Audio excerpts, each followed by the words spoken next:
भी प्यारे छात्रों का एक बार फिर से स्वागत है और प्रश्नावली 5.2 में आगे बढ़ते हुए अब हम इसका 7वां प्रश्न अच्छे से हल करना सीखेंगे।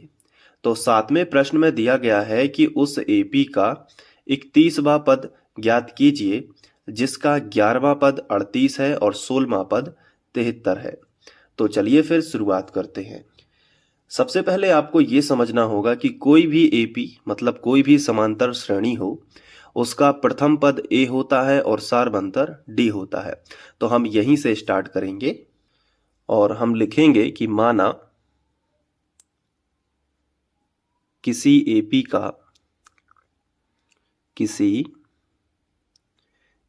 का एपी मतलब अर्थमेटिक प्रोग्रेशन यानी समांतर श्रेणी। तो माना किसी एपी का प्रथम पद क्या होता है? प्रथम पद ए मान लेंगे हम।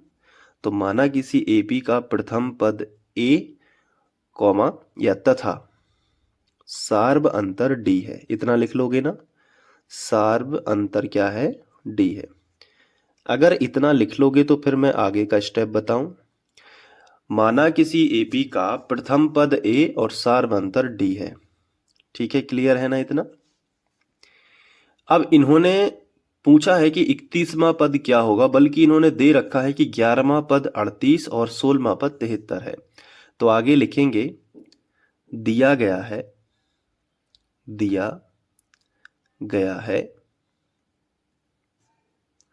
ठीक है, क्या दिया गया है?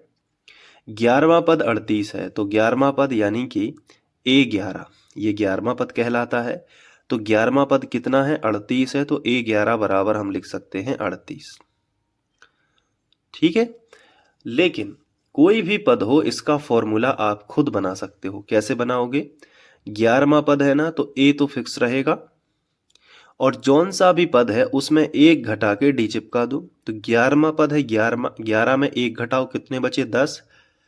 तो 10 डी हो जाएगा। तो ए प्लस 10 डी और बराबर कितना हो जाएगा? बराबर 38 हो जाएगा। ठीक है, समझ आ गया ना? तो 11वां पद 38 हमें दिया गया है, तो वही हम लिखेंगे कि A11 बराबर 38 और A11 का फॉर्मूला होगा A प्लस 10 डी और बराबर हो जाएगा 38 और इसे हम समीकरण 1 बना देंगे। बोलो यहां तक कर लोगे? ठीक है, सबसे पहले कोई भी एपी हो उसका प्रथम पद ए ही मानेंगे और सार्वंतर क्या मानेंगे? डी मानेंगे। इतना हो जाएगा। फिर आपको लिखना है दिया गया है, तो 11वां पद दिया गया है, तो A11 38, तो इससे एक समीकरण मिल जाएगा। और दूसरा 16वां पद दिया है, इससे दूसरा समीकरण मिलेगा। तो आगे हम लिखेंगे तथा जो दूसरे नंबर पे हमें दिया गया है, कितना दिया गया है? 16वां पद 73, तो हम यहां पे लिखेंगे कि A16 बराबर कितना हो जाएगा? 73 हो जाएगा। अब 16वां पद को भी हम इसका फॉर्मूला बना सकते हैं A प्लस 15 डी। ठीक है, A प्लस 15 डी मतलब A तो फिक्स रहेगा, जौन सा भी पद है उसमें एक घटा के डी चिपका देंगे और बराबर कितना हो जाएगा? ये भी 73 हो जाएगा और इसे हम समीकरण 2 बना देंगे। बताओ यहां तक कर लोगे?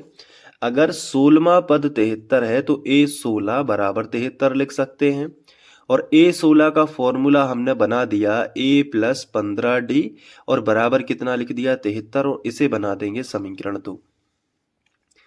आगे लिखेंगे समीकरण 1 व 2 से, मतलब दोनों समीकरणों को हम लिख लेंगे और यहाँ पे हम क्या करेंगे? समीकरण 1 में से समीकरण 2 घटाएंगे तो विलोपन विधि जैसा करेंगे तो ए और ए कट जाएगा। देखो सबसे पहले हम क्या करेंगे? समीकरण 1 व 2 से, यानी दोनों समीकरणों को साथ साथ लिख लेंगे। तो पहले समीकरण 1 लिखेंगे जो कि है a धन 10 डी बराबर 38। ठीक है, ये है अपना समीकरण 1, इसको लिख लिया। अब दूसरा समीकरण जो है ना ये वाला, ये इसके नीचे लिख लेंगे। तो ये है a प्लस 15 डी और बराबर कितना है? 73। तो बराबर 73 लिख लिया, इसे बना देंगे समीकरण 2। अब देखो अगर हम इनको घटाएंगे तो क्या अंतर होगा? घटाने से होता क्या है? देखो अगर ए समान चिन्ह है, देखो ए से ये तो कट सकता है लेकिन अभी नहीं कट सकता। क्यों नहीं कट सकता? क्योंकि देखो ऊपर भी प्लस है और नीचे भी प्लस है, तो प्लस प्लस की तो जुड़ जाएंगे। तो अभी अगर समीकरण 1 व 2 को हम जोड़ेंगे तो ये जुड़ जाएंगे। लेकिन अगर हम लिख दें घटाने पर, अगर हम लिख दें घटाने पर तो एक बड़ी बात हो जाएगी। क्या बड़ी बात हो जाएगी? अगर हम घटाने पर लिखेंगे तो नीचे वाले समीकरण के सभी के चिन्ह बदल जाएंगे। यानी अगर ये धन का है तो ये माइनस का हो जाएगा, और अगर ये धन का है तो ये भी किसका हो जाएगा? माइनस का हो जाएगा। और अगर ये धन का है तो इसका भी चिन्ह बदल के माइनस का हो जाएगा। मतलब जो पहले जिसका रियल चिन्ह था वो उसमें गोला लग जाएगा और बदल के उसका विपरीत चिन्ह हो जाएगा। तो सभी धन धन के थे तो सभी माइनस के हो गए। अब इससे क्या होगा कि प्लस का ए और माइनस का ये आपस में कट जाएगा। कटेगा कि नहीं? तो 10D और 1 है 15D, तो माइनस का 5D जो है वो बच जाएगा। तो -5D और बराबर कितना होगा? 73 में से 38 घटाएंगे तो 13 में से 8 जाएंगे तो बचेंगे 5। ठीक है, तो 8 5 13 होते हैं, क्योंकि यहाँ बचा 6, 6 में से 3 जाएंगे तो बचेंगे कितने? 3। तो ये देखो 35 बचा। अब आप जोड़ो भी तो 8 5 13 की 3 हासिल आ जाएगी, 1 3 और 1 4 और 3 7। ओके, तो 73 में से 38 घटाया तो 35 बचा। लेकिन बड़ी संख्या का चिन्ह लगता है, तो बड़ी संख्या 73 थी जो कि ऋण की थी, यहां पे ऋण चिन्ह आ जाएगा। अब देखो बराबर के दोनों तरफ से माइनस कट जाता है तो ये काट दिया। तो 5D बराबर कितना बचेगा बता दो? 5D बराबर आपके पास बचेगा 35। अब देखो ये D गुणा में है तो गुणा वाली संख्या कहाँ लेके आते हैं? बटे में। तो D बराबर हो जाएगा 35/5। तो 6.25 35 7 बार में कट जाएगा तो D बराबर कितना हो जाएगा? तो D बराबर आपको मिलेगा 7। अब देखो D का मान अगर हम समीकरण 1 में रख दें यहाँ D की जगह पे तो A का भी मिल जाएगा। तो A और D के मान हमें मिल जाएंगे तो हम फिर 31वां पद भी निकाल पाएंगे। तो चलिए हम लिखेंगे D का मान समीकरण 1 में रखने पर। D का मान कहाँ रखने पर? समीकरण 1 में रखने पर। समीकरण 1 में रखने पर। चलो समीकरण 1 ढूंढो कहाँ पे है। ये है ना समीकरण 1, तो A + 10D है। तो A + 10 लिखा है तो 10 तो लिख दो, लेकिन जो D लिखा है D की जगह पे ये 7 रख दो कोष्टक में। D का मान 7 है और बराबर कितना है? समीकरण 1 में देखना पड़ेगा, बराबर 38 है। तो यहाँ पे आपको लिख देना है बराबर 38। कर लोगे इतना?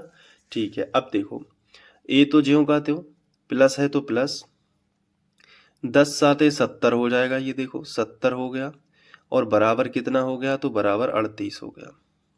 अब देखो ये प्लस का 70 है, इसका इस तरह पक्षांतर कर लेंगे तो a बराबर हो जाएगा 38 और प्लस का 70 इस तरफ आ गया तो माइनस का 70 हो जाएगा। ठीक है, अब 70 में से 38 घटा दूं तो कितना बचेगा वो देख लो। तो देखो अगर हम 70 में से 38 घटाएंगे तो कैसे घटाएंगे? पहले 70 बड़ी संख्या, नीचे लिख लो छोटी संख्या 38 और अब घटा दो। तो शून्य में से तो 8 जाता नहीं है तो शून्य के मान लेते हैं 10। 10 में से 8 जाएंगे तो बचेंगे 2, यहाँ बचा 6, तो 6 में से 3 गया तो 3 बचा। तो कितना आया? 32 प्लस का आएगा क्योंकि बड़ी संख्या प्लस की थी। तो ए का मान कितना आ गया? 32 आ गया और डी का मान कितना है? 7। अब इन्होंने अपन से पूछा क्या था कि उस एपी का 31वां पद बताओ। तो 31वां पद हम निकाल देंगे। कैसे निकालेंगे? हम यहाँ पे कर लेते हैं साइड में। तो 31वां पद लिखेंगे, अतः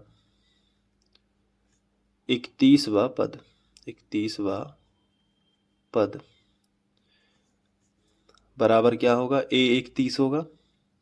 लेकिन कोई भी पद हो उसका फॉर्मूला आपको बनाना मैंने बताया है। कोई भी पद हो ए तो रहेगा ही रहेगा, प्लस लगा दो। और 31 है तो 31 में 1 घटा के डी चिपका दो, तो 31 में 1 गया तो 30 और साथ में क्या हो जाएगा? डी हो जाएगा। अब देखो ए का मान कितना है? 32। तो ए की जगह पे देखो ये है ना साइड में 32, तो ए की जगह पे 32 रख दो, फिर प्लस 30 और डी की जगह पे कितना रख दो? 7 रख दो। ये 7 रख दिया। तो देखो अब क्या हो गया? 32 + 7 × 21 और जीरो ज्यों का त्यों, संख्या का संख्या में गुणा कर दो और जीरो पीछे लगा दो, तो 7 तिया 21 और जीरो।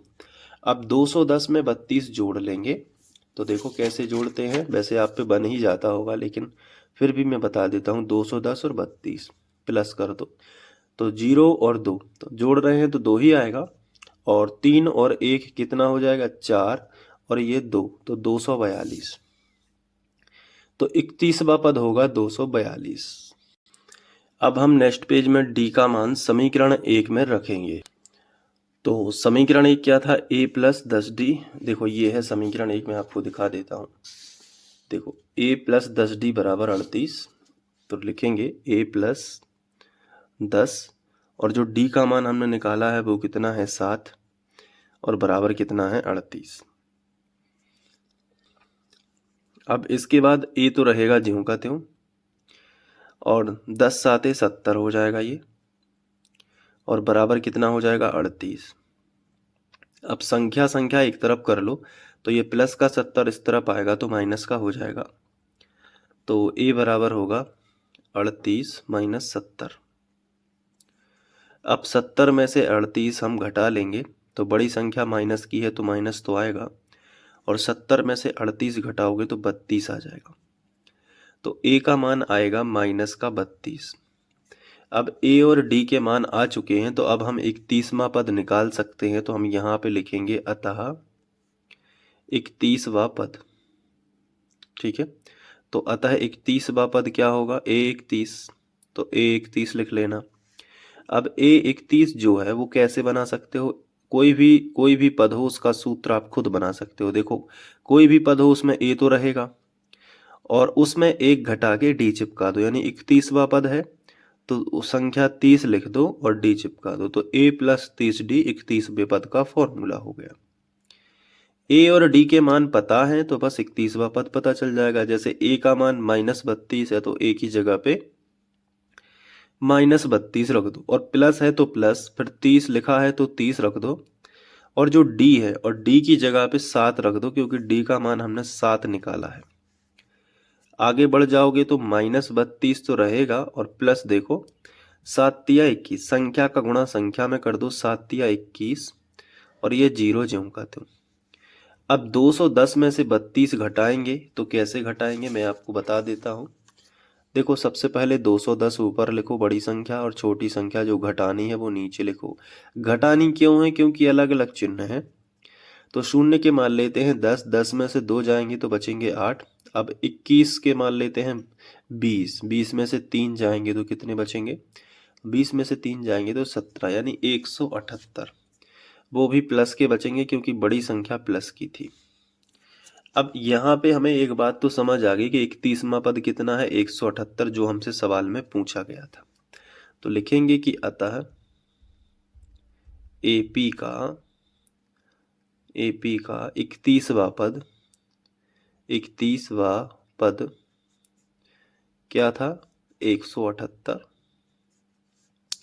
है। ठीक है, तो यही आंसर हो गया। अब आप अच्छे से नोट कर लीजिएगा। तो पहले यहाँ से, इसके बाद यहाँ, फिर यहाँ जो d का मान आ रहा है ना वो d बराबर 7, फिर इसके बाद यहाँ पे। ठीक है, बन जाएगा आप। ओके, मिलते हैं नेक्स्ट सवाल के साथ। प्लेलिस्ट चेक कर लेना, डिस्क्रिप्शन में है या यहाँ पे लगा दूंगा। Thank you.